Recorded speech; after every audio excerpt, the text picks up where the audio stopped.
First, we'd like to extend our apologies on behalf of Chief Administrative Secretary Anne Niaga, but she will not be able to join us today.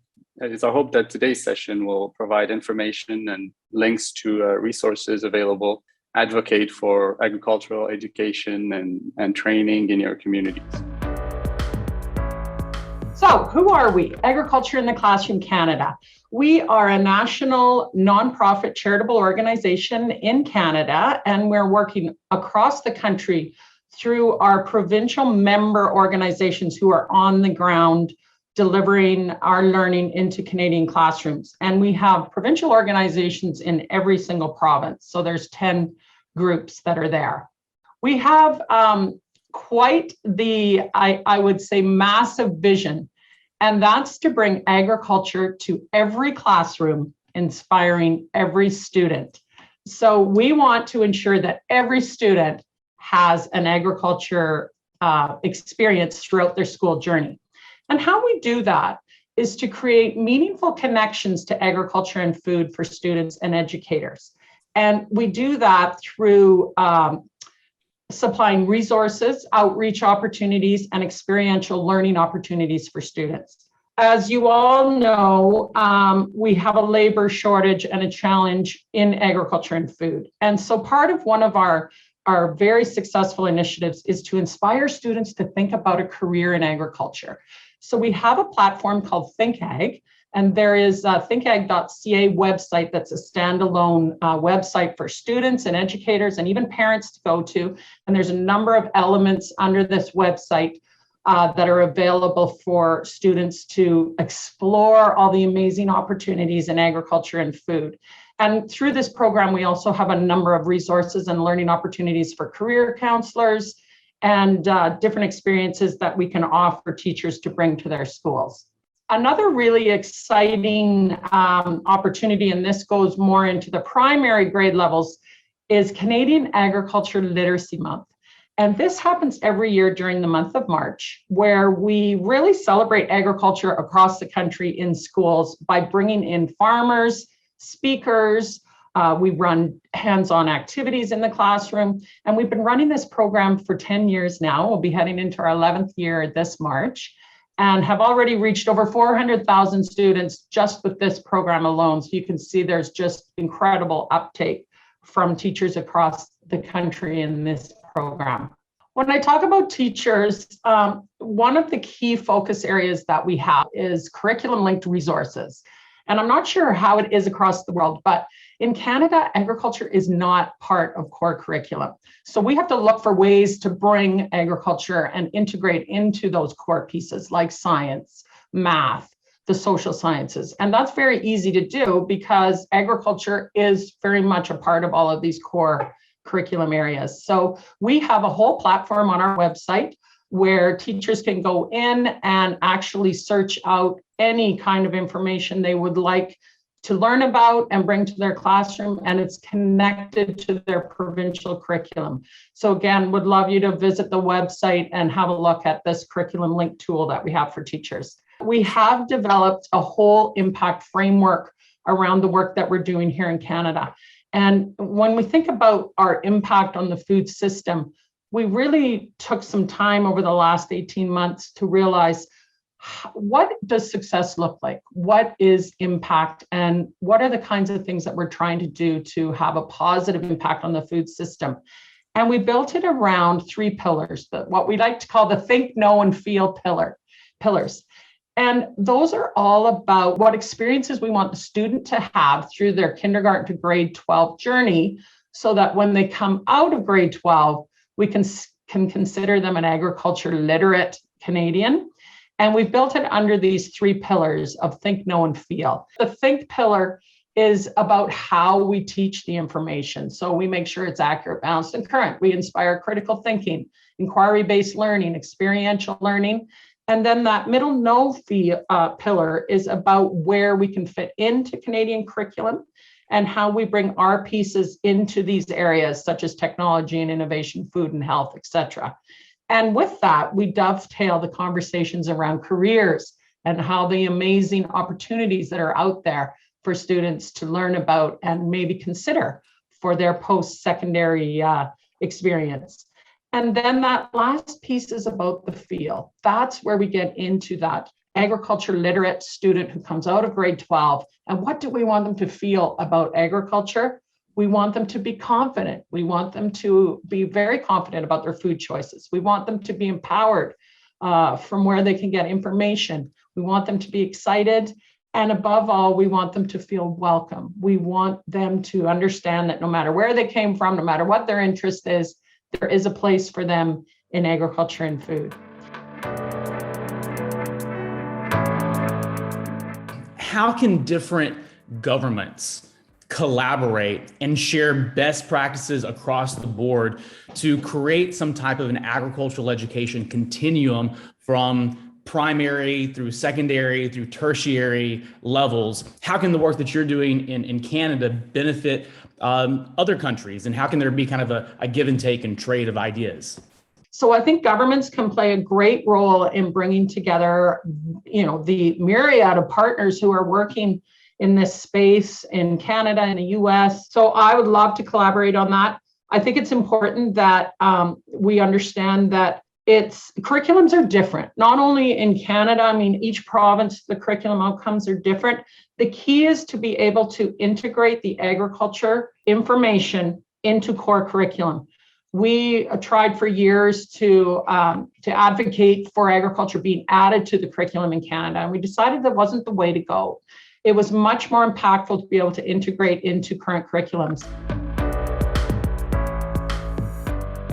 As you know, the agri-food system in Africa has many challenges. A few of the major challenges include low crop productivity, low nutrition application, and soil nutrient mining, the soil sanitization, as well as poor input supply and export market development.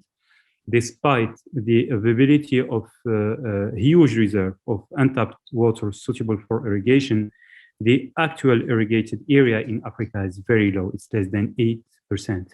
In addition, farming is smallholder, full or partially subsistent, and family-based. Furthermore, most of the farmers and the stakeholders do not have enough knowledge of the farming for business, commercialization, and entrepreneurship development.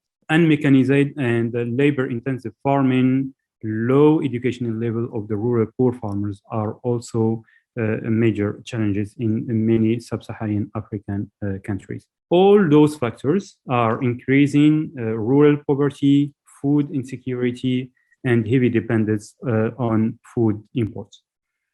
As it is well known, these challenges are compounded by the continuous population growth, climate change, and the rainfall variability, which are resulting in severe food insecurity, economic instability, and social issues.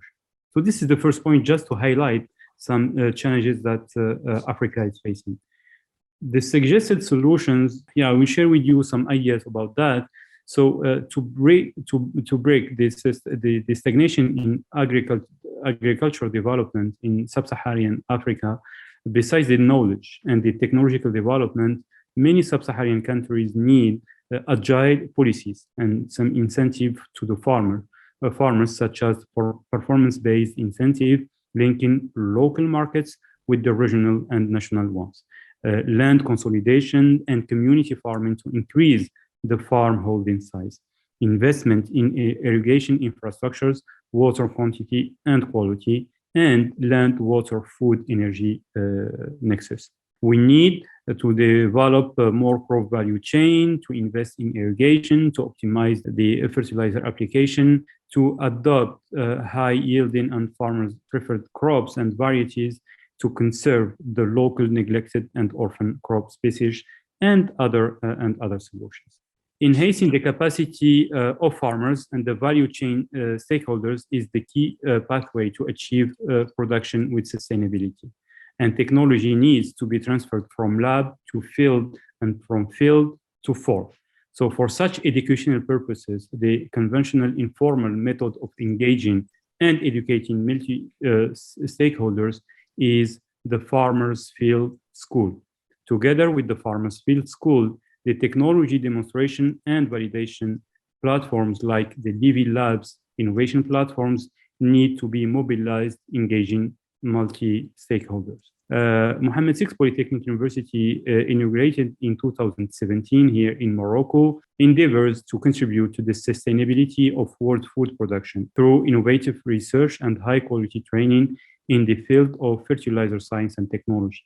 Departing from traditional universities here in Morocco, UM6P has adopted an innovative educational system blending the best heritage of classical learning with innovative teaching and research methods characterizing the Anglo-Saxon academic world. To cultivate sustainability in practice, UM6P is putting the experience and expertise of diverse international teaching staff working in harmony to reach a sustainable transformation of Africa agriculture through effective and adapted extension efforts with the main goal of improving the livelihood of millions of African farmers and contributing to the world food security. We strongly believe that increasing the agricultural productivity and farmers' incomes is only possible through capacity development, starting from school and university students to the farmers.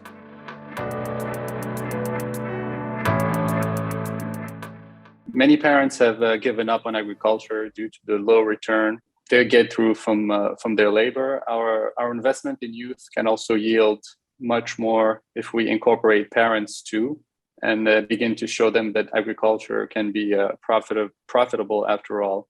How do you think we need to connect the capacity building approach from the youth to incorporate the parents as well? We have some examples here in Morocco. Quinoa is not a national crop, but here next to the university, there are places where we have some quinoa farms.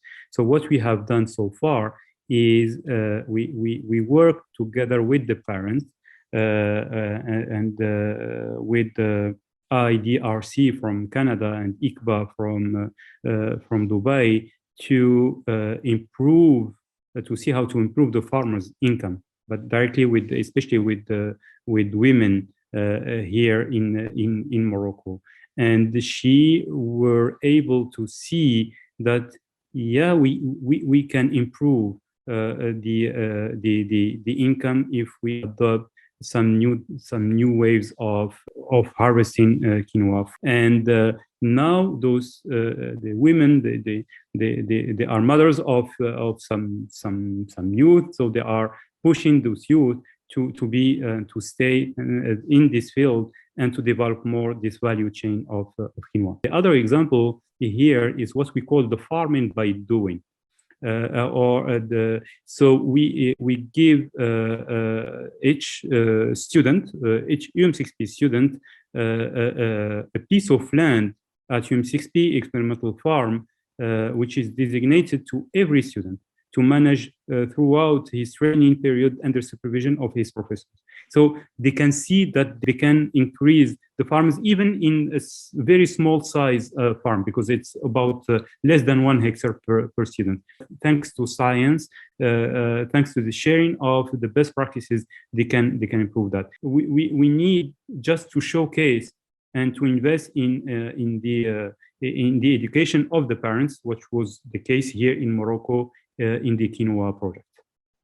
What we feel and we see on day in and day out is that even when the students graduate from school, or when we work with school children in agricultural classroom, the biggest challenge they face, or rather demotivation they have, is what am I going to do when I learn agriculture? Because they look at their parents and their grandparents with hand hoe. And we cannot forget that while education is primary and paramount in agriculture, but if we do not, when kids graduate, we even work with a lot of interns, we cannot even give them any hope in the long term that you will be able to have a sustainable future for yourself. It's about inspiring students to get curious about the role they can play in agriculture and food. And again, I go back to, as important as the farm is, and it's the foundation, of course, of everything we do. Students, what we inspire them to get curious about is beyond the farm gate and all of the incredible diversity in roles there is available in agriculture and food. Now, to the point about parents, I think it's extremely important that we try to have that spin-off conversation happening with parents, and we try to create a space for that in everything that we do.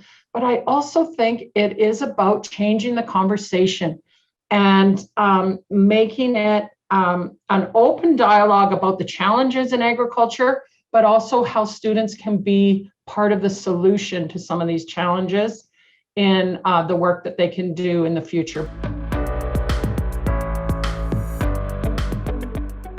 So I will be talking about Scientific Animation Without Borders, or SAWBO, today.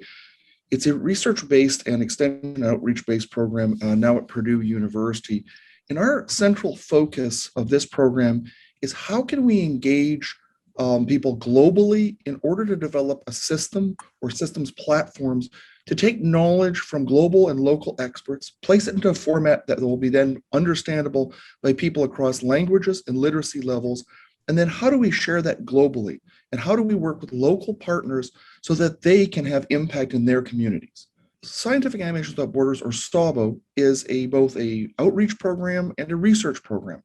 And we're very much focused on building a system or a platform where we can in turn work with global experts, as I've mentioned. And these are often volunteers from around the world, and they're local and they're global individuals who have considerable experiences in agriculture, healthcare, women's empowerment, issues of how do you deal with challenges in global climate change. And we work with them voluntarily as volunteers in order to take their expert knowledge and put it into a format that's understandable by people of all literacy levels and across cultures. Then once the content is released after expert vetting, we take that content and then we place it into numerous different languages through a network of groups that we work with around the world. And that content then becomes freely available to any group that wants to scale that content for the sole purpose of improving people's lives. To date, over the past decade, we've been able to develop this platform, this system. We have a large library of animated topics where I've worked with diverse global experts.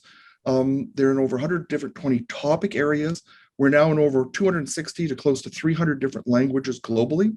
Then we work with groups around the world to pass off that content so that they can locally determine how that content best fits within their educational systems towards scaling within their local communities. So we work with both providing very easy to use platforms like apps and other formats that allow people to easily take those materials and run with them.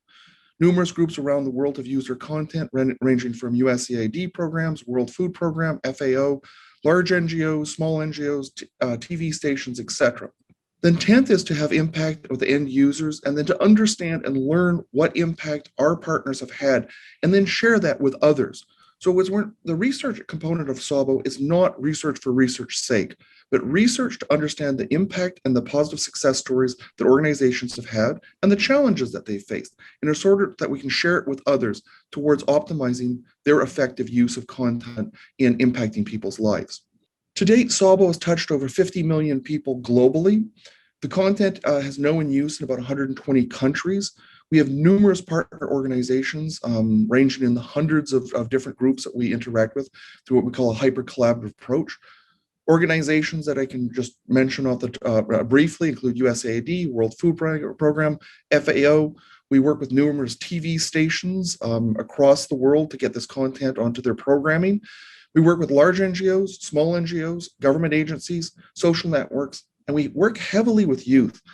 And I would just like to call out one excellent example of the last year that we've been developing a grassroots network with a group in Kenya. They in fact developed the grassroots network where they're using WhatsApp networks to deploy content across the country and have been using it in a profoundly effective way.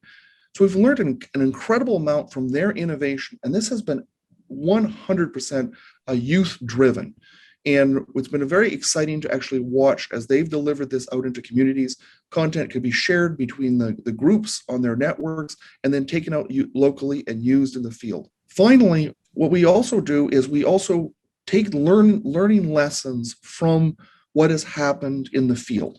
And we take these learned lessons and we use this towards research in order to provide information that helps others optimize their scaling efforts. So for example, we did a 5-year study in Mozambique. It was a randomly controlled design experiment looking at introduction of what's called the jerry can technique in order to save seeds and prevent post-harvest loss, and understood limitations and holes in value chains or knowledge that was lacking in value chains, and where we would interject an educational solution that could optimize or increase the effectiveness of that value chain, and that was use of jerry cans for storing of legume crops.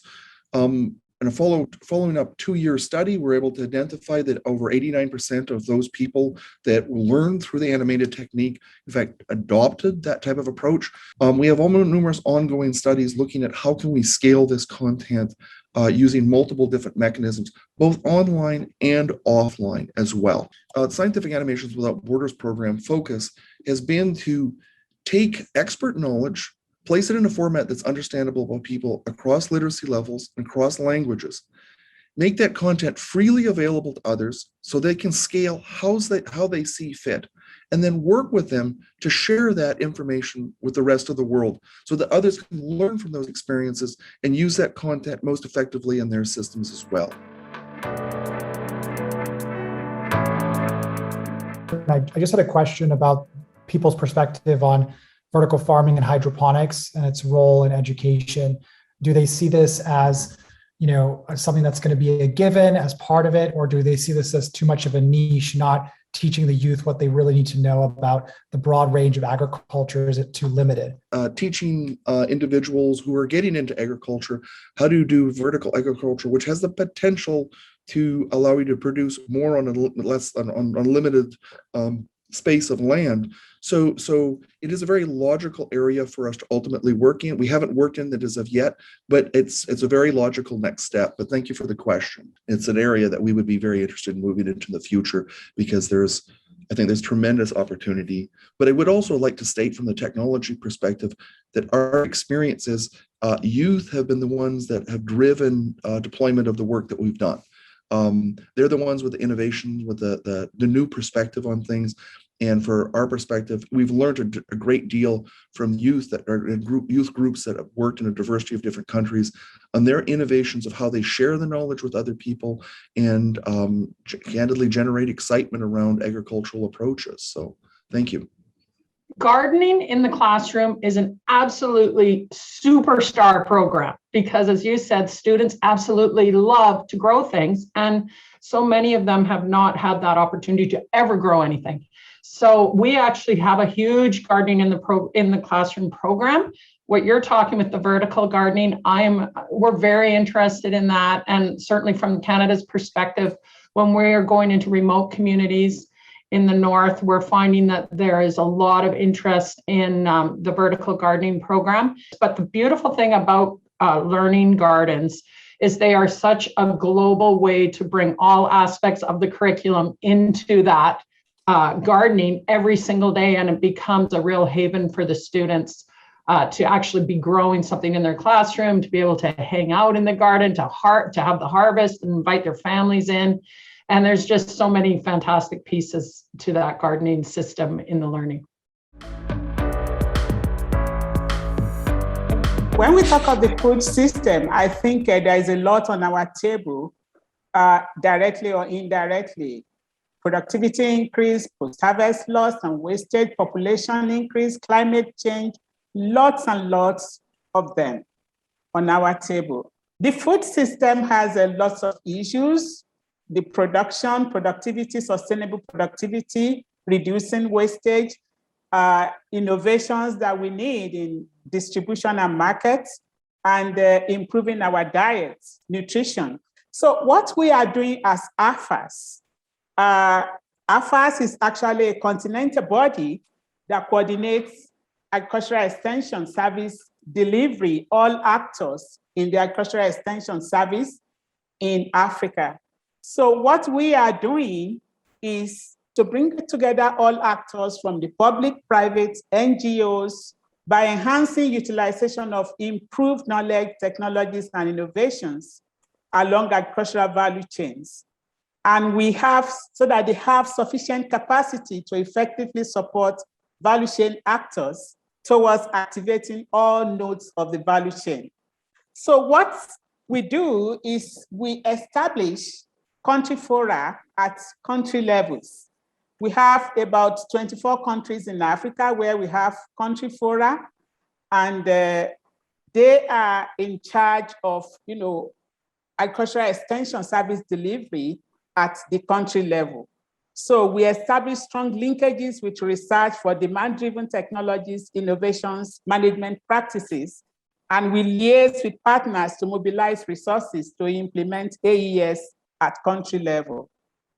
So we also have a lot of database, that we keep in climate smart approaches, techniques, and knowledge. We inform and create awareness about digital agriculture so that, our AES actors can actually be in the digital space for more productivity and efficiency. So this is what we do. We also engage them in foresight exercises. As for Sasakawa Africa Association, we are into human capacity development. We have engagement with 30 universities and agricultural colleges in Africa. And so far, we've trained well over close to 10,000 mid-career people, mid-career professionals, and regular students in agricultural extension. So what we do is actually to touch on curriculum development around the food system in our universities, using the COBS experiential learning model to look at curriculum development in universities, curriculum that is need-based, curriculum that is value chain oriented, curriculum that is market-led. This is what we do. So for that, we try to mainstream the food system into agricultural extension curricula. That is, we deal with what sustainability is, sources of food and wastage. We try to look at the food system, current food system, changes in the food system. So we look into biodiversity loss, carbon emission, air pollution, water pollution, soil depletion, and the like. And then we look at various mechanization efficiency that will help in, improving sustainability within the food system. And then we ensure that our students go and work with farmers in the local communities using the value chain oriented supervised enterprise projects that is, working with farmers to solve a particular problem along a particular node of commodity value chain. We engage in the SHEP approach, trying to develop agripreneurship that is all inclusive for our farmers. And we try as much as possible to make sure that we have different modes of delivery so that we can reach numbers, critical mass that is needed to have the change that we need in the food system. We engage universities to be flexible enough to work, to take into consideration the needs of the private sector, of the public sector in the delivery of curriculum.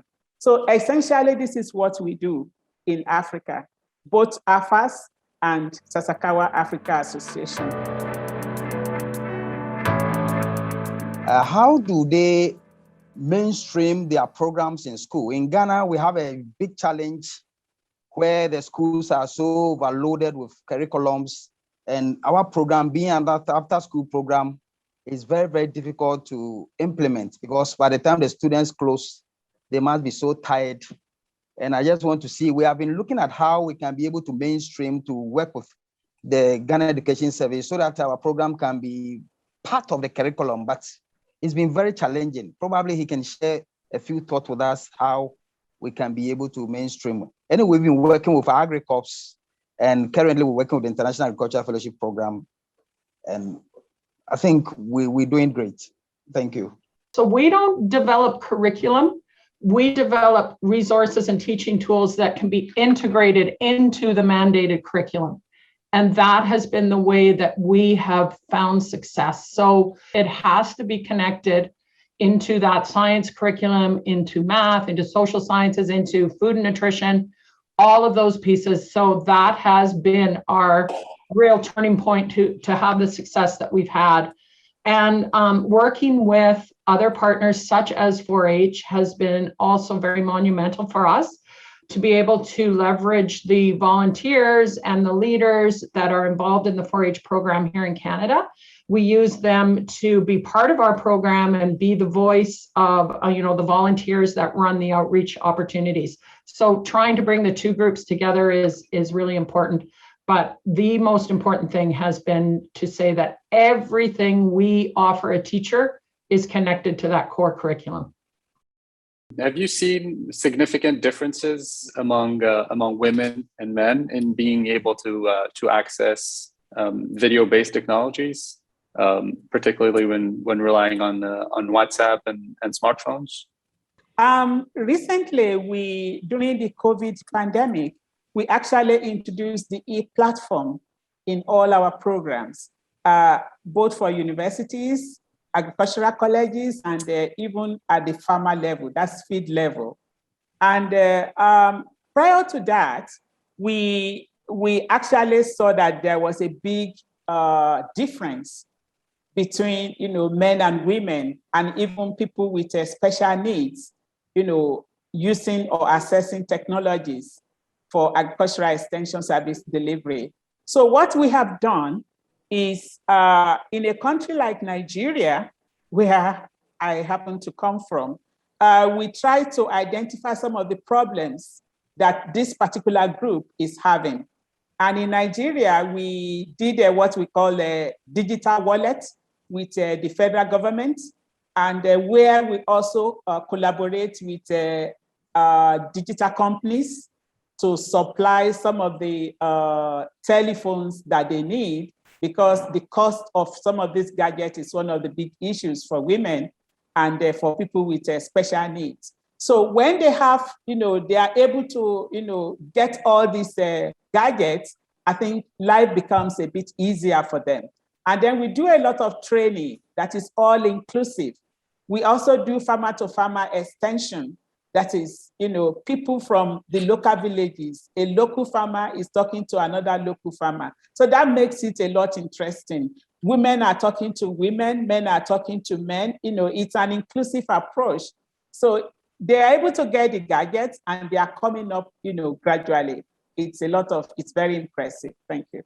We've done studies to look at learning gains of women using animations on cell phones as opposed to traditional extension presentations. What we found is they actually learned more, both qualitatively and quantitatively. So it was a deeper learning experience because it was part of the way this can be used is for women to learn and then be involved in reenactment of what's going on in the message on the devices. So we've published on this and shown that it is a far more effective tool than traditional extension presentations. So one of the nice things about using ICT is you can get large data sets that allow you to begin to understand and assess issues around gender biases in deployment. We're working on what are called optimization models to be inclusive of women in extension presentations and outreach programs. We thoroughly recognize there are gender biases in this arena. Certainly we need to study this. We need to understand where those limitations and those challenges are so that we can in turn develop strategies to minimize that or to have workarounds. Our approach is really to understand this from a study perspective in order to change the dial on. We encourage you to explore other sessions in the Cultivating Conversation series. At OCP, we will continue to advocate that education be at the core of solutions involving our food systems. Today, we've gone right from the start of a child's education through university and through delivering that knowledge and skill at the farm level. And we need to invest in every aspect of this capacity building chain to build our food systems. We hope each of you will become advocates of this as well. Thanks again, and take care, everyone.